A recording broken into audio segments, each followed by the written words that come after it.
Now, the second part of the inflammation of the nose and the paranasal sinuses. Inflammatory disorders of the paranasal sinus, which is sinusitis. Sinusitis is the inflammation of the mucoperiosteal lining of one or more of the paranasal sinuses. It's either acute sinusitis, chronic sinusitis, or fungal sinusitis. The definition of acute sinusitis is the acute inflammation of the mucoperiosteal lining of one or more of the paranasal sinuses. It can be caused by Streptococcus pneumoniae, Haemophilus influenza, Moraxella catarrhalis, or anaerobic organisms causing maxillary sinusitis of dental origin. Roots and sources of infection.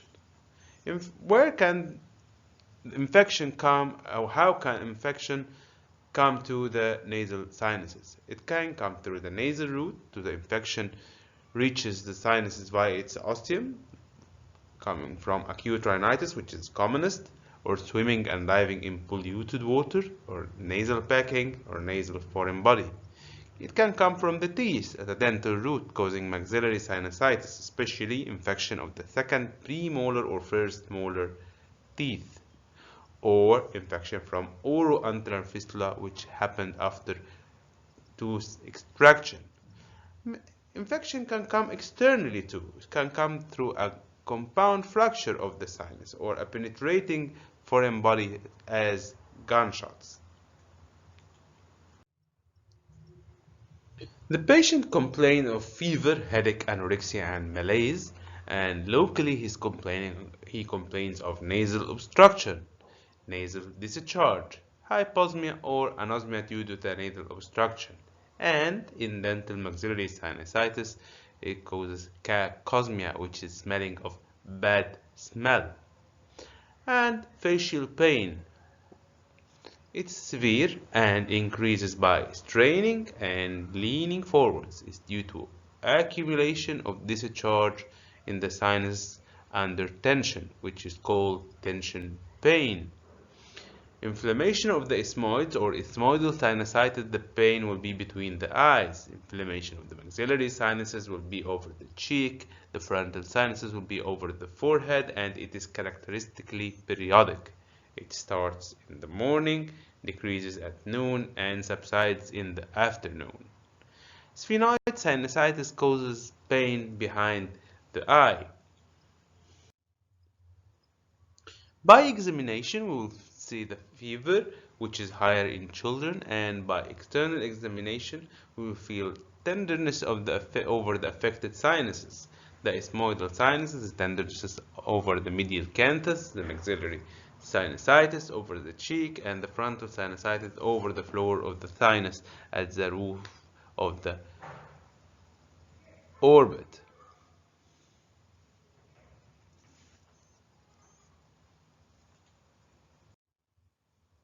By anterior anoscopy, swelling and hyperemia of the nasal mucosa is seen in the middle meatus or the superior meatus. A mucopurulent or purulent discharge can be seen in the middle meatus if the infection is in the anterior ethmoids, maxillary or frontal, or in the superior meatus if the infection is coming from the posterior ethmoids, and in the sphenoethmoidal recess if the infection is into the sphenoid sinuses.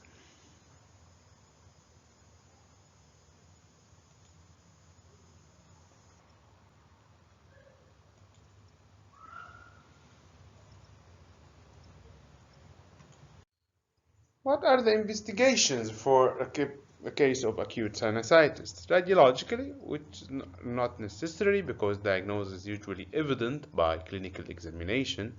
But if we do a plain X-ray, we will see an opacity or air fluid level. Watch the arrows on the figure.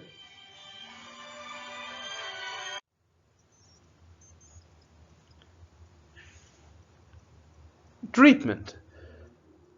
Medically, we give general measures as antibiotic for 10 to 14 days, decongestant, supportive, and symptomatic measures that rest ample fluids analgesics, and antipyretics. Locally, we can give nasal decongestants and steam inhalation.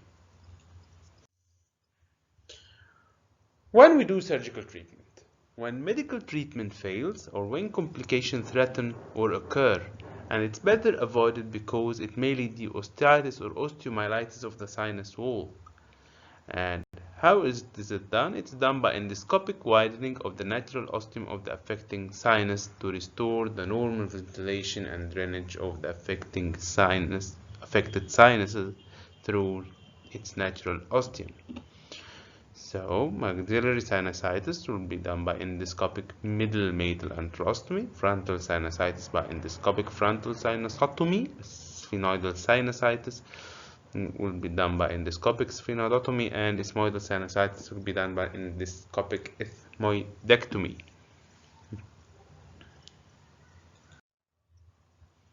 Chronic sinusitis.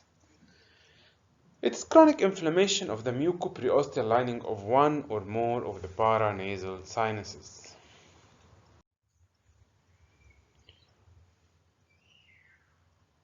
Etiology. It is due to prolonged obstruction of the natural ostium of the paranasal sinuses. Prolonged ostium obstructions will cause inadequate ventilation and drainage of the sinus, leading to overgrowth of organisms. Infection. Infection will cause inflammation of the mucous membrane, edema, and damage of the cilia, and more to defective ventilation and drainage of the sinus. Chronic infection. It's the chronic infection. How this happens? This happens by prolonged ostium obstruction by anatomical conditions as deviated nasal septum or enlarged middle turbinate, or pathological conditions as nasal allergy or nasal polypi. Also, incomplete resolution of acute sinusitis due to inadequate treatment or resistant organisms, although patient's resistance can lead to chronic sinusitis. Organisms are usually mixed aerobic and anaerobic organisms, and the patient complains the same complaint as acute sinusitis, but with no general symptoms, and the local symptoms are dull. The pain is dull due to absorption of air from the sinus as a result of obstruction of the ostium, called vacuum pain. Remember, in acute sinusitis, it was tension pain. And by examination, anterior anoscopy can show the mucopurulent or purulent discharge similar to acute sinusitis. Investigation is required. Nowadays, we don't do plain X-ray, but CT scan should be done because it shows the opacity or thickening of the mucosal lining of the affected sinus, which leads to proper assessment of the extent of the disease and will show the cause of ostium obstruction and exclude complications. Culture and sensitivity of the discharge can be done for giving antibiotics. How to treat chronic sinusitis? Chronic sinusitis can be treated medically by antibiotics and better according to culture and sensitivity, mucolytics, local nasal decongestants, and alkaline nasal wash. And surgically, when medical treatment fails due to frequent attacks or persistent disease, or when complications threaten or occur. And how is it done? It is done by functional endoscopic sinus surgery to restore the normal ventilation and drainage of the affected sinus through its natural ostium, allowing the sinus mucosa to return to its normal functioning state. And how that is done? How this functional endoscopic sinus surgery is done? Well, first we remove any cause of nasal obstruction as polypi or enlarged middle turbinate, and then endoscopic widening of the natural ostium, the same as we done in acute sinusitis. Fungal sinusitis. Fungal infection of the mucoperiosteum lining of one or more of the paranasal sinuses. It can be non-invasive fungal sinusitis as the fungal bowl and allergic fungal sinusitis, or invasive fungal sinusitis, which is classified to acute fulminating fungal sinusitis and chronic indolent fungal sinusitis. Fungal bowl. In fungal bowl, the patient's immunity is immunocompetent, means a normal person. The causative organism is Aspergillus species, and the pathology of this disease is due to accumulation of fungal hyphae within the paranasal sinuses, usually the maxillary or the sphenoid, with minimal mucosal reaction. The clinical picture is unilateral nasal discharge, and the CT scan is diagnostic with unilateral sinus opacity. Treatment is endoscopic removal of the fungus bowl. For allergic fungal sinusitis, the patient's immunity is atopic, which means he has multiple allergies. The causative organism is Aspergillus species, and the pathology is fungal infection producing an allergic reaction in the sinus mucosa, formation of polypi, and production of a special type of mucin called allergic mucin. The patient complains of unilateral or bilateral nasal obstruction and brownish tenacious offensive discharge. By examination, you can see the unilateral or bilateral multiple nasal polypi. CT scan is also diagnostic. A unilateral or bilateral sinus opacity can be seen with characteristic focal hyperdense spots. Watch the CT scan on the right side. The treatment of allergic fungal sinusitis is endoscopic removal of the polypi, the fungal debris with proper ventilation and drainage of the sinus, followed by systemic and local steroids. It's an allergic condition, remember that. In acute fulminating fungal sinusitis, the patient's immunity is immunocompromised as chemotherapy aids or uncontrolled diabetes. The causative organism is usually Mucor species and called Mucormycosis. The pathology of the acute fulminating sinusitis is due to intravascular thrombosis and gangrene. The patient will show signs and symptoms similar to acute bacterial sinusitis with rapid deterioration of general condition. The nasal mucosa is covered with blackish crusts, gangrene, and the complication is due to extension to the palate orbit and intracranial cavity, and it is rapidly fatal disease. CT scan will show unilateral opacity involving most of the sinuses extending beyond the sinuses. Treatment is controlling the predisposing factor and giving antifungal medical treatment as amphotericin B, and remember it's nephro and hepatotoxic. Surgical debridement of the necrotic tissue.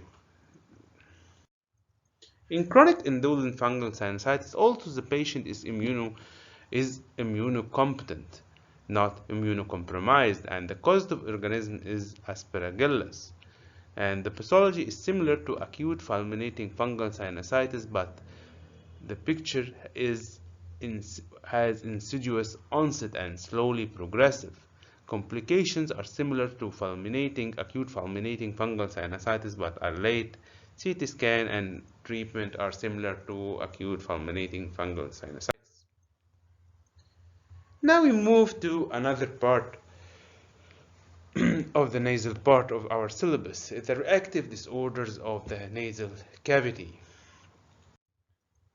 Definition: it is abnormal reaction of the nasal mucosa to a specific allergic factor or a non-specific non-allergic factor. They are either allergic rhinitis or vasomotor rhinitis. Allergic rhinitis is the abnormal immune reaction of the nasal mucosa to a specific allergic factor, allergen. and it is common. It's about in 10 to 20% of the population, and the types of allergic rhinitis are either seasonal or perennial. Season means occurs in seasons, for example hay fever, which occurs in spring, and the perennial is persistent all over the year. The responsible allergens are foreign factors which are harmless to normal individuals, like inhalants, which are the commonest, and it may be seasonal as pollens, grasses, and molds, or perennial as house dust, dust mite, animal dander, and feather. Ingestants can be like egg, milk, wheat. Injectants like penicillin, or contactant like face powders. The predisposing factor, the condition is usually inherited as a simple recessive trait of allergic rhinitis. With initial exposure to the allergen, plasma cells get stimulated to produce immunoglobulin E. Immunoglobulin E will get attached to the mast cells to be sensitized mast cells. With further exposure to the allergen will get attached to the IgE on the mast cells, which will be stimulated and cause degranulation of the mast cells and producing the allergic mediators.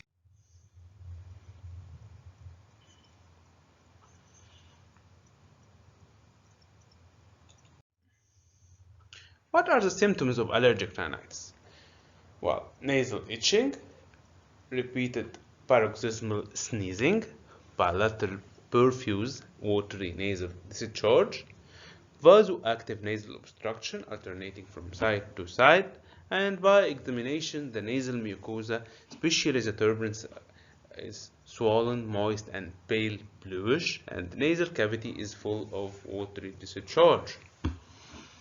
Commonly associated allergic manifestations can be found, like conjunctival and bronchial allergies. What are the sequelae? Well, sequelae of allergic rhinitis can lead to recurrent acute rhinitis and chronic hypertrophic rhinitis, recurrent acute and chronic sinusitis, and ethmoidal polypi. What to do as an investigation for a patient of allergic rhinitis? To confirm the diagnosis, microscopic examination of the nasal smear will show excess eosinophils, and by blood examination you will see eosinophilia, increased total plasma IgE levels. To define the offending allergen, we can do nasal provocation tests, skin sensitivity tests, or RAST, which is radio allergosorbent tests, to detect plasma IgE to a specific allergen. And we can do CT scan to detect complications.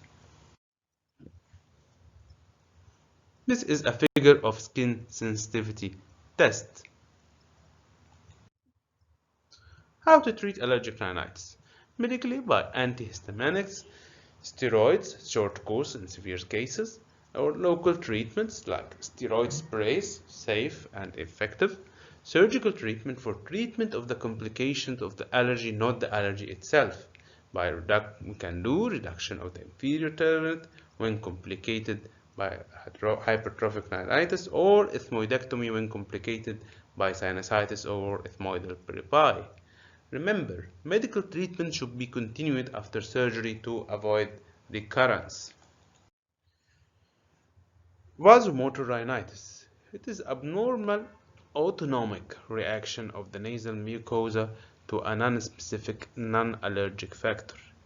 Its mechanism is unknown. Probably the responsible factor causes overactivity of the nasal parasympathetic system, causing vasodilation of the blood vessels, leading to congestion, increasing the capillary permeability, leading to edema, and increased secretion of the seromucinous glands, causing rhinorrhea. The etiology may be environmental factors as irritants, as dust and tobacco, and change in the humidity or temperature. Endocrinal factors as pregnancy, menopause, puberty, old age, and contraceptive pills. Drugs like antihypertensive and the abuse of vasoconstrictive nasal drops, which is called rhinitis medicamentosa. The clinical picture is similar to allergic rhinitis but without itching, and associated allergic manifestations is not found. The investigation is similar to allergic rhinitis but are negative. The sequelae similar to allergic rhinitis but with no ethmoidal polypi, and the treatment is similar to allergic rhinitis but with no antihistaminics. And prophylaxis is done by avoidance to exposure to the responsible factors. Thank you.